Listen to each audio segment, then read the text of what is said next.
Gregor, his father now said from the neighboring room on the left, Mr. Manager has come in and asking why you have not left on the early train. उसके पापा बोलते हैं उसको Gregor. His father now said from the neighboring room on the left. उसके पापा ने भी अब आवाज़ लगाई, पहले सिस्टर ने आवाज़ लगाई थी, अब उसके पापा ने भी आवाज़ लगाई नेबरिंग रूम, बगल वाले रूम से ही जो लेफ़्ट में था, और सिस्टर ने राइट वाले रूम से आवाज़ लगाई थी और पापा ने लेफ़्ट वाले रूम से आवाज़ लगाई.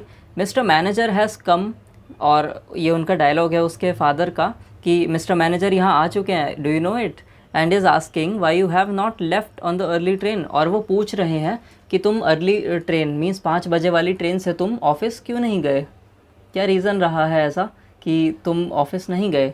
We don't know what we should tell him, और हमें नहीं पता कि हमें उनको क्या जवाब देना चाहिए. उसके फादर ग्रेगोर से बोल रहे हैं कि तुम्हारे बॉस आए हैं और वो पूछना चाह रहे हैं कि तुमने पहली वाली ट्रेन क्यों नहीं पकड़ी. और उसके बाद वो बोल रहे हैं उसके father, we don't know what we should tell him, हमें नहीं पता कि हम उनको क्या बोलें या क्या जवाब दें. Besides he also wants to speak to you personally. Besides इसके अलावा, और ये तो एक तो रीज़न ये है कि हमें खुद नहीं पता कि तुम सुबह वाली ट्रेन से क्यों नहीं गए, सो हम तुम्हारे बॉस को क्या जवाब देंगे. और दूसरा रीज़न ये था नॉक करने का कि वो तुमसे पर्सनली बात करना चाहते हैं. बिसाइड्स इसके साथ साथ he also wants to speak to you personally, वो तुमसे पर्सनली बात करना चाहते हैं. So please open the door, और इसीलिए प्लीज़ दरवाज़ा खोलो. He will be good enough to forgive the mess in your room. और मेस का मतलब होता है, मेस के 2 मीनिंग्स हो सकते हैं. मेस का एक मीनिंग होता है यू कैन से हैफर्ड वे में, जब कोई चीज़ें रखी होती हैं जैसे फैला हुआ होता है, सो यू कैन से डिसऑर्गेनाइज्ड जब चीज़ें होती हैं, सो वी कैन से कि मेस है ये, ठीक है, दिस इज़ यू कैन से डिसऑर्गेनाइज्ड चीज़ें रखी हैं. बाकी तो वर्ड्स ईजी ही हैं, फॉरगिव यू ऑल नो, माफ़ करना. So he will be good enough to forgive the mess in your room. और वो इतने तो अच्छे हैं तुम्हारे मैनेजर कि जो तुम्हारे रूम में तुमने फैला रखा होगा उसको नज़रअंदाज कर दें. He will forgive that means उसके लिए तुम्हें नहीं डांटेंगे वो. ही विल जस्ट आस्क कि तुम आए क्यों नहीं ऑफिस, बस. In the middle of all this the manager called out in a friendly way, good morning mister Samsa. In the middle of all this, और जब ये सब हो रहा था कि पहले उसकी सिस्टर ने आवाज़ लगाई और फिर उसके फादर ने आवाज़ लगाई, इसी बीच क्या हुआ, उसके मैनेजर आए. Manager called out in a friendly way, manager ने एक बहुत फ्रेंडली टोन में, फ्रेंडली वे में ग्रेगोर को आवाज़ लगाई. क्या बोला, गुड मॉर्निंग मिस्टर सैमसा. और उन्होंने कहा गुड मॉर्निंग मिस्टर सैमसा, बस इतना बोला. He is not well said his mother to the manager while his mother was still talking at the door. He is not well. Believe me, Mr. Manager, he is not well. वो अभी थोड़ा बीमार है, उसकी हालत ठीक नहीं है, उसकी तबीयत ठीक नहीं है. Said his mother to the manager. उसकी मम्मी ने ऐसा बहाना बनाकर मैनेजर से बोला. While his father was still talking at the door. और जब उसके पापा डोर पर खड़े होकर बात कर ही रहे थे, जब ही उसकी मम्मी ने फिर क्या बोला फिर से, He is not well. Believe me, Mr. Manager. और वो अभी ठीक नहीं है, उसकी तबीयत ठीक नहीं है, और मैनेजर सर मेरा यकीन कीजिए आप. ऐसा उसकी मम्मी ने कहा, और आगे भी कहा है क्योंकि अभी डायलॉग अभी कंटिन्यूड है. सो देखते हैं क्या बोला उसकी मम्मी ने. Otherwise how would Gregor miss a train. और अगर वो बीमार नहीं होता तो वो ट्रेन क्यों मिस करता अपनी. और देखो ये पूरा ही पैराग्राफ जो है ये उसकी मम्मी ने बहाना दिया है, इतनी यू कैन से इतनी रीजनिंग के साथ उन्होंने बहाना देकर ग्रेगोर की साइड ली, ग्रेगोर को सेव किया है. सो ये जो यहाँ से लेके लाइक यू कैन सी यहाँ से लेके ये जो पूरा पैराग्राफ है ये उसकी मम्मी का ही डायलॉग है. सो मम्मी ने काफ़ी कुछ बोला मैनेजर साहब से. अब धीरे धीरे पढ़ते हैं कि क्या क्या बोला और समझते हैं. The young man has nothing in his head except business. और जो यंग मैन है, जो ये मेरा लाडला बेटा है, ये यंग मैन, इसके दिमाग में और कुछ नहीं चलता, सिर्फ बिज़नेस ही घूमता रहता है. एक्सेप्ट बिजनेस मीन्स बिजनेस के अलावा और कुछ नहीं होता. Has nothing in his head. I am almost angry that he never goes out at night. और मैं कभी कभी गुस्सा भी हो जाती हूँ कि ये रात को भी कभी बाहर नहीं जाता. मीन्स लाइक अपने फ्रेंड सर्कल में नहीं जाता या किसी और से घुलता मिलता नहीं है ज़्यादा, बस ऑफिस जाता है और ऑफिस से आकर घर पे सो जाता है. Right now he has been in the city 8 days but he has been at home every evening. और देखो 8 दिनों से तो वो लगातार सिटी जा रहा है, सिटी के चक्कर काट रहा है. बट क्या होता है, he is been at home every evening, लेकिन हर शाम वो घर ज़रूर वापस आ जाता है. ठीक है, वो कितना भी सिटी में जाए, कितने भी दूर चला जाए, but he returns every evening. He sits here with us at the table and reads the newspaper quietly और studies his travel schedules. He sits here with us, वो हमारे साथ बैठता है, at the table and reads the newspaper quietly, और वो table पे हमारे साथ बैठता है, हमारे you can say family time भी गुजारता है वो अपने काम के साथ साथ.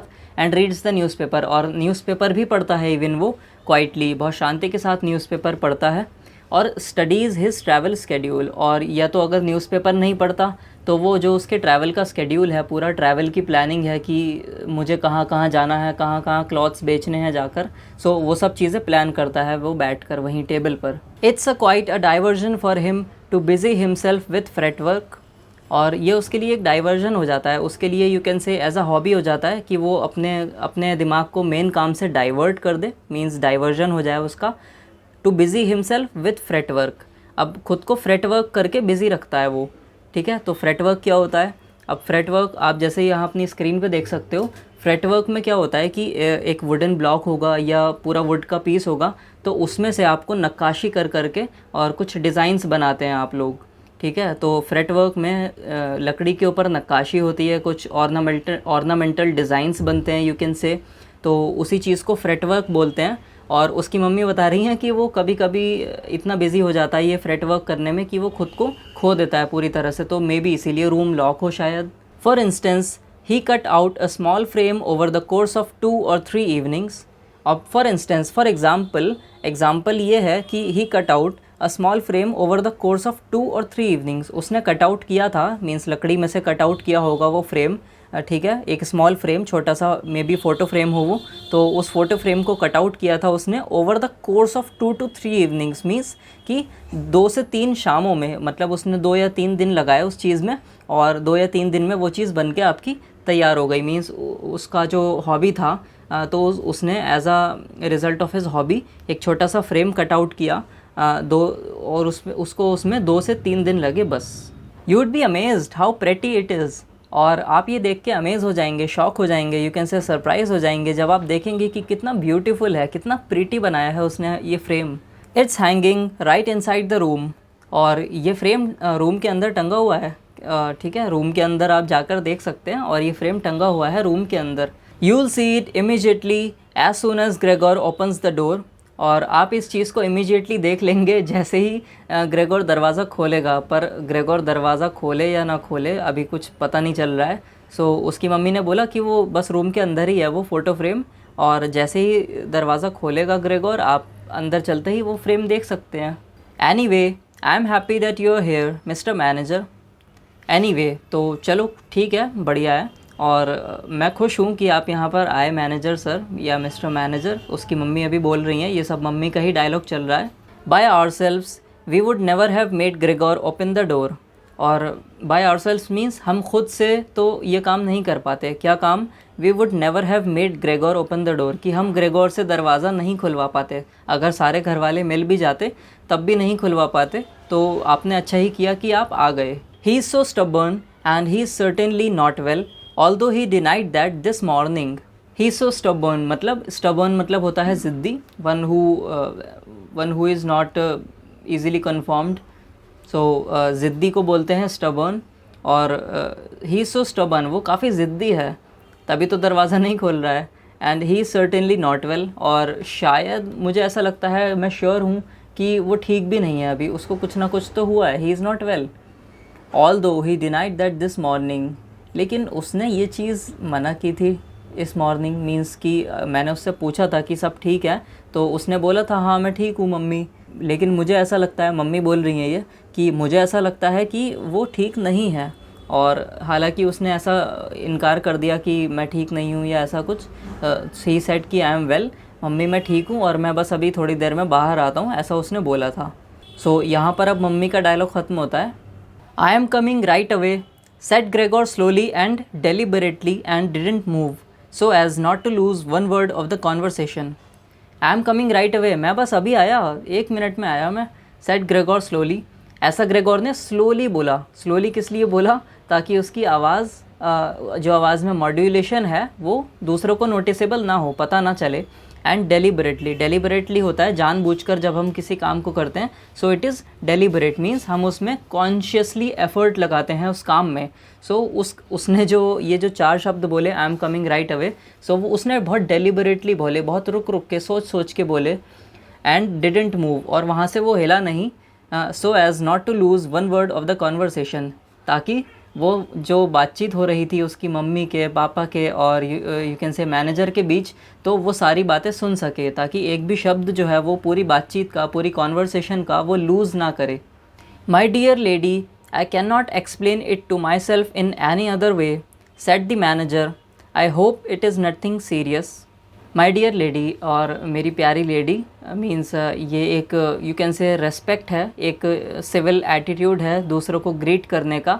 सो I can not explain it to my self in any other way, और मैं खुद को ये चीज़ किसी और तरीके से एक्सप्लेन नहीं करता। मीन्स जैसा आपने एक्सप्लेन किया तो वो बिल्कुल रीज़नेबल लग रहा है, जो भी आपने एक्सप्लेन किया वो उसकी मम्मी की बात से बिल्कुल सहमत था। सेट द मैनेजर, ऐसा मैनेजर ने बोला। आई hope it is nothing serious, और मैं आशा करता हूँ कि उसको कोई सीरियस प्रॉब्लम ना हुई हो, ग्रेगोर शुड बी फाइन, और ग्रेगोर को ज़्यादा कोई सीरियस इलनेस ना हो। I hope he is well, ऐसा वो बोल रहा है मैनेजर उसकी मम्मी से। On the other hand, I must also say that we business people, luckily और unluckily, however one looks at it, very often simply have to overcome a slight indisposition for business reasons. On the other hand, अब एक बात तो manager ने क्या कही कि मैं ख़ुद को एक्सप्लेन नहीं कर पा रहा ये कि ये क्यों होता है। अब वो क्या होता है वो नीचे लिखा है। So on the other hand, I must also say that we business people, मैं ये कहना चाहूँगा या I am bound to say this कि ये कहना मेरी मजबूरी है। क्या मजबूरी है?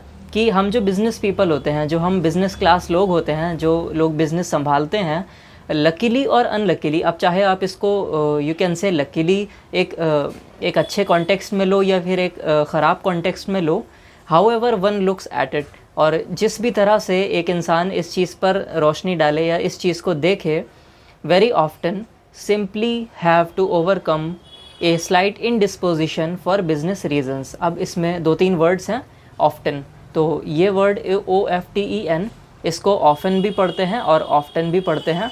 Simply have to overcome, overcome का मतलब किसी चीज़ को किसी चीज़ से बाहर आना, यू कैन से किसी चीज़ पर जीत हासिल करना। ये स्लाइट इनडिस्पोजिशन होती है। अब देखो यहाँ इनडिस्पोजिशन जो है वो होती है एक छोटी सी कोई भी बीमारी, स्लाइटली यू कैन से जब बंदा अनकम्फर्टेबल फील करता है किसी छोटी मोटी बीमारी की वजह से, सो we can say he is going through indisposition. और अब क्या बोल रहा है वहाँ पर उसका manager, we very often simply have to overcome a slight indisposition for business reasons, और हमें बिज़नेस की खातिर, बिज़नेस को हम प्रेफरेंस देते हैं, बिज़नेस को हम यू कैन से कि हम बिज़नेस को ऊपर रखते हैं इन छोटी मोटी इनडिस्पोजिशंस से ऊपर। हमें ओवरकम करनी पड़ती हैं ये सारी चीज़ें, ये जितनी भी हमारी यू कैन से कि छोटी मोटी बीमारियां हैं, इन सब का हम बहाना नहीं बनाते जब हम बिज़नेस वर्ल्ड में होते हैं। We simply ignore these things, और हम इन चीज़ों को ओवरकम करके अपने बिज़नेस पे ज़्यादा ध्यान देते हैं। So can mister manager come in to see you now, asked his father impatiently and knocked once again on the door. So can mister manager come in to see you now, तो क्या mister manager अब अंदर आकर तुम्हें देख सकते हैं? ये कौन बोल रहा है? आस्क्ड हिज फादर इम्पेशेंटली, उसके पापा ने इम्पेशेंटली पूछा, मतलब अब पेशेंस नहीं बची उनके अंदर, अब वो धीरे धीरे अपनी पेशेंस खो रहे हैं। तो उसके पापा ने इम्पेशेंटली पूछा कि क्या मिस्टर मैनेजर को अंदर भेज दें। And knocked once again on the door, और डोर पर एक बार फिर से उन्होंने नॉक किया। नो सेड ग्रेगोर, और ग्रेगोर कह रहा है अभी नहीं, अभी नहीं आने दो अंदर। इन the neighbouring room on the left A painful stillness descended, और नेबरिंग रूम में मतलब बगल वाले कमरे में जो लेफ़्ट में था, तो वहाँ कौन था? ग्रेगोर था। उस रूम में एक पेनफुल स्टिलनेस आ गई, एक यू कैन से सन्नाटा छा गया वहाँ पर एकदम से। डिसेंट मतलब किसी चीज़ पे उतरना, ठीक है? तो एक पेनफुल सन्नाटा छा गया वहाँ पर उस रूम में, वहाँ जो नेबरिंग रूम था लेफ़्ट में जाकर। In the neighbouring room on the right the sister began to sob, और जो बगल वाला रूम था राइट साइड में, क्योंकि लेफ़्ट वाले रूम में तो सन्नाटा छा गया था, तो इसी वजह से जो राइट वाले रूम में सिस्टर थी, उस रूम में सिस्टर क्या हुआ, रोने लगी। The sister began to sob. Sob का मतलब होता है आवाज़ें निकाल निकाल कर रोना, जस्ट लाइक जैसे छोटे बच्चे रोते हैं। कुछ लोग शांति से भी रोते हैं बिना आवाज़ निकाले, but sob means to cry with noise, to cry loudly. तो उसकी सिस्टर यू कैन से रोने लगी, दहाड़े मार मार कर या आवाज़ें निकाल कर रोने लगी। Why didn't his sister go to the others. और उसकी सिस्टर दूसरों के यहाँ क्यों नहीं गई आज। मीन्स मे बी उसकी सिस्टर की आदत हो कि अपने पड़ोसियों के वहाँ चली जाती हो, या कहीं काम पे चली जाती हो, या किसी से मिलने चली जाती हो, बट आज सिस्टर क्यों नहीं गई वहाँ पर। She had probably just gotten up out of bed now and hadn't even started to get dressed yet. She had probably just gotten up out of bed now and hadn't even started to get dressed yet. और अब उसकी sister शायद, probably मतलब शायद, कि इस चीज़ की probability है, she had probably just gotten up. Gotten up मतलब कि सोकर उठी होगी शायद, out of bed now means अभी अभी सोकर उठी होगी शायद, बेड से बाहर आई होगी सोकर, and hadn't even started to get dressed yet, और अभी तक शायद उसने कपड़े पहनना शुरू नहीं किया होगा। मीन्स बाहर की जो ड्रेस है, जो आउटसाइड बाहर जाने के लिए जो ड्रेस है उसकी, वो अभी तक उसने उस ड्रेस में चेंज नहीं किया होगा, may be, because probably use कर रहे हैं तो ये एक कंडीशन सोच रहा है, मे बी ग्रेगोर सोच रहा है, या राइटर हमें ये सब कंडीशंस पॉसिबिलिटीज़ दिखा रहा है, but anything is not certain here. यहाँ पर कोई भी चीज़ सर्टेन नहीं है। Then why was she crying. और चलो ठीक है, अगर उसने अभी ड्रेस अभी भी नहीं अपनी चेंज की है तो फिर वो रो क्यों रही है, उसके रोने की क्या वजह है। Because he wasn't getting up and wasn't letting the manager in, because he was in danger of losing his position, and because then his boss would badger his parents once again with the old demands. Because he wasn't getting up, और शायद ऐसा तो नहीं कि उसकी बहन इसलिए रो रही हो क्योंकि वो उठ नहीं रहा है बेड से, मे बी वो कमरे से बाहर नहीं आ रहा है, and wasn't letting the manager in, और मैनेजर को भी अंदर नहीं आने दे रहा है, इस वजह से रो रही हो शायद सिस्टर कि अब तो बहुत देर हो गई, उसको बाहर आ जाना चाहिए था अब तक रूम से। He was in danger of losing his position, और अगर वो ऐसे ही करता रहा तो उसका बॉस क्या समझेगा कि ही इज़ अवॉइडिंग वर्क, वो काम को इग्नोर कर रहा है और लेजीनेस दिखा रहा है, और मे भी वो अपनी पोजीशन लूज़ कर दे इस वजह से। तो he was in danger of losing his position, वो इस ख़तरे में था कि वो बॉस के वहाँ जो उसकी जॉब लगी हुई है उस पोजीशन से भी वो हाथ धो बैठे। And because then his boss would badger his parents once again with the old demands. And because then his boss would badger his parents once again, और उसका बॉस जो है वो उसके पेरेंट्स को फिर से बैजर करेगा। बैजर का मतलब क्या होता है, पेस्टर, किसी को परेशान करना, और बैजर का एक मीनिंग और होता है to repeatedly ask for something, मतलब किसी से कोई काम करने को बार बार बोलना। सो नेचुरली वो परेशान ही हो जाएगा जब आप किसी इंसान को कोई काम करने के लिए बार बार बोलोगे। सो बैजर का मतलब है बेसिकली परेशान करना। सो उसका बॉस क्या करेगा, उसके पेरेंट्स को परेशान कर देगा विद द ओल्ड डिमांड्स। अब ओल्ड डिमांड्स कौन सी हैं, उसके पेरेंट्स पर हमने देखा था कि कुछ कर्जा है जिसकी वजह से वो अभी बाउंड है और यहाँ पर जॉब कर रहा है, वो अभी वो जॉब छोड़ नहीं सकता। सो उसकी जो जॉब है वो भी हाथ से जाएगी, और जो ओल्ड डिमांड्स हैं बॉस की वो भी और बढ़ जाएंगी, बिकॉज़ अब जॉब से वो पैसे भी नहीं चुका रहा, उसके जो पेरेंट्स ने कर्जा लिया था वो वाले पैसे। सो ये थोड़ी कंडीशन थोड़ी हार्ड हो सकती है ग्रेगोर सैम्सा और उसकी फैमिली के ऊपर। अगर ऐसा हुआ तो शायद मे बी ये सोचकर उसकी सिस्टर रो रही हो। अब देखो क्या होता है, आई डोंट नो, आगे देखते हैं। Those were probably unnecessary worries right now. और ये जितनी भी सारी चिंताएं थीं, ये जितनी वरीज थी, ये सारी अननेसेसरी थी इस मोमेंट पर। मतलब अभी वो कीड़े में चेंज हो रखा है पहले से, और अभी उसके लिए ये सोचने का जो वक्त है वो अप्रोप्रिएट नहीं है, और ये चीज़ें सोचना उसके लिए अभी अननेसेसरी है। इतना यूज़फुल नहीं रहेगा अगर वो इन सब बातों के बारे में सोचने लगे कि मेरी सिस्टर क्यों रो रही है, तो ये सब चीज़ें उसके लिए कोई काम नहीं आएंगी। These are useless for the moment. Gregor was still here and wasn't thinking at all about abandoning his family. और ग्रेगोर अभी यहीं था, ठीक है, Gregor was still here means Gregor अभी यहीं था, and wasn't thinking at all about abandoning his family. Abandon का मतलब होता है किसी चीज़ को त्यागना, या किसी को छोड़ देना। सो अभी he wasn't thinking at all, वो ऐसा बिल्कुल नहीं सोच रहा है अबाउट अबैंडनिंग हिज फैमिली, अपनी फैमिली को त्यागने का या अपनी फैमिली को बीच में ही ऐसे रास्ते में ही छोड़ देने का, ऐसा बिल्कुल नहीं सोच रहा है ग्रेगोर। क्योंकि अगर उसने ऐसा सोचा होता कि ये मेरे मम्मी पापा का कर्ज़ा मैं चुका रहा हूँ और मेरी क्या गलती है इसमें, सो मे बी वो फैमिली कब की छोड़ चुका होता, बट ऐसा उसका कोई इरादा नहीं है।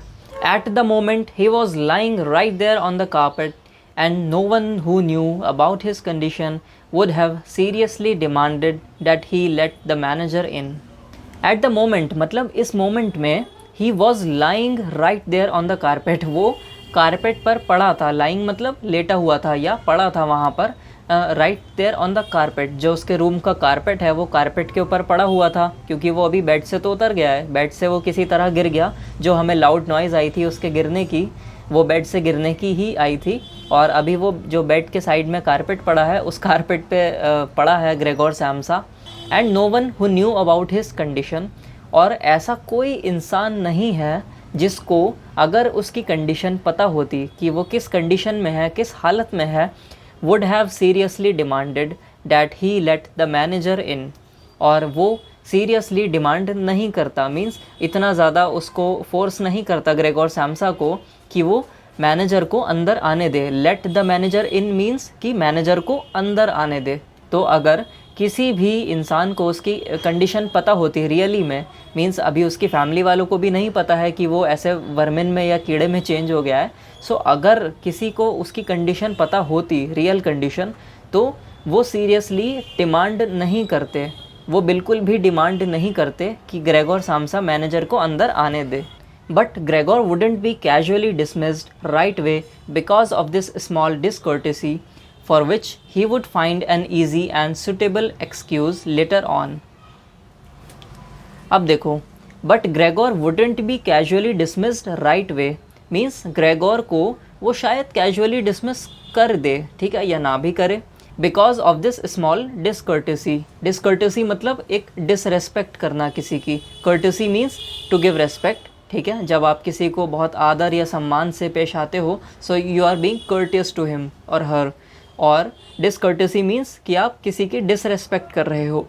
तो बेसिकली देखो अभी ग्रेगोर सैम्सा कर क्या रहा था यहाँ पे, वो अपने बॉस की डिसरेस्पेक्ट ही कर रहा है एक तरह से, बिकॉज वो अपने बॉस को अंदर नहीं आने दे रहा, और दूसरी बात दरवाज़ा नहीं खोल रहा है, बता भी नहीं रहा है कि क्या हुआ, काम पे क्यों नहीं आया। सो ये सब चीज़ें ऐसा लग रहा था कि वो बॉस की डिसरेस्पेक्ट कर रहा है, for which he would find an easy and suitable excuse later on।